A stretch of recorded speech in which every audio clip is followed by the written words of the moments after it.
반갑습니다. 어제 첫 자료 잘 보셨습니까?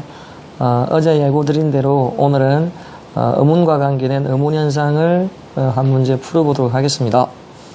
자, 의문현상은 의문이 부딪혀서 변화가 일어나는 것을 의문현상이라고 하는데, 자, 여기에 이제 의문현상은 조건이 주어지면 일단 그 조건의 형태 변화일 수도 있고 발음 변화일 수도 있습니다. 근데 이놈은 지금 보니까 특별하게 형태 변화는 없으면 그 다음에 발음을 위주로 이제 의문 변화를 살펴보아야 합니다.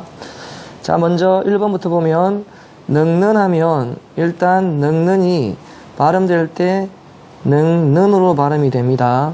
자, 그러면 늙는에서 변한 걸 한번 찾아보면 여기에 리얼 기억이 나타나고 이 리얼 기억은 실제로 발음이 안 되고 대표음 기억으로 발음이 되었다가 뒤에 뭐가 보이나요? 니은이 보이죠? 그럼 니은하고 부딪혀서 이 기억이 뭘로 바뀌었습니까? 여기 있는 이형으로 바뀌어간단 말입니다.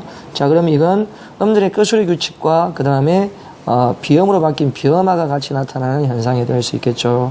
자, 그럼 이제 이 두 개를 생각해보고 그 다음에 두 번째 안코를 보면 자, 발음을 하면 이렇게 안코가 나타나요.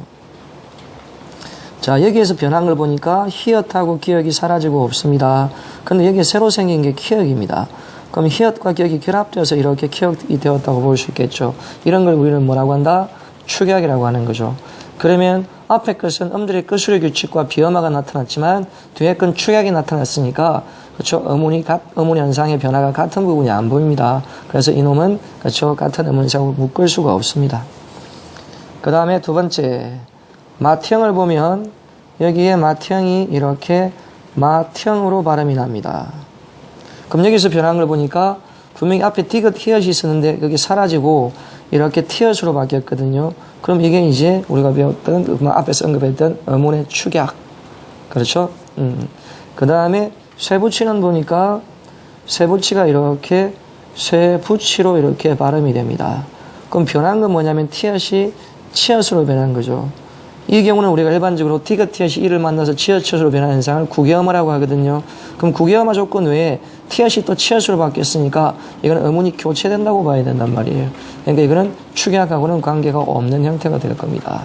그래서 2번도 같아질 수가 없고, 그 다음에 3번에 산동네는 산하고 동네의 결합해서 발음하면 이렇게 산동네가 되죠.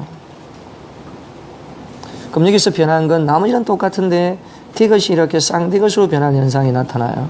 근데 이놈은 된소리가 일어났으니까 또 하나 더 생각해 볼 수 있는 게 된소리에서는 합성명사에서 앞에 울림소리 뒤에 안 울림해서 된소리 된 걸 다른 또 우리가 사이소리 현상이라고 이야기를 하는 거죠. 그래서 이 첫 번째 요소는 사이소리 현상이 일어난 거고, 그 다음에 두 번째 보름하고 달이 이렇게 결합되었습니다. 그럼 발음하면 뭐가 되느냐?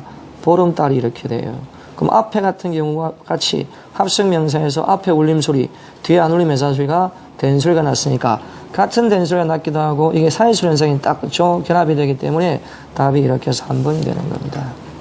아시겠죠? 그 다음에 네 번째 생일날 같은 경우는 발음을 하면 이렇게 생일날 이렇게 발음이 돼요. 그럼 여기서 변화된 것은 리얼하고 니은이 부딪혀서 이렇게 리얼로 바뀌었단 말이에요. 이런 경우는 우리가 뭐라고 한다? 유엄화라고 하죠. 그렇죠? 근데 두 번째는 추진력 그러면 춘이 아니고 추진력이라고 하면 이렇게 추진력으로 발음이 됩니다.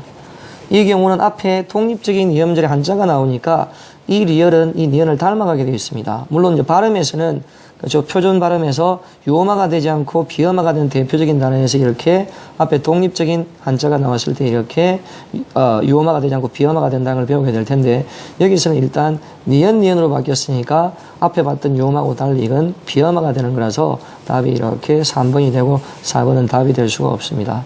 근데 이제 만약에 3번이 답이 되고 3번 얘가 안 나왔다는 상황이 된다면 마지막에 있는 4번 같은 경우는 두 개를 같이 연결하면 의문동화 라고 생각해서 이렇게 3번이 없다면 4번도 포괄적으로 보면 답이 될 수 있는 문제이기도 하지만 이거는 3번이 워낙 그렇지 사이소리 현상의 된소리가 명확하기 때문에 답은 3번으로 가주는 게 맞습니다.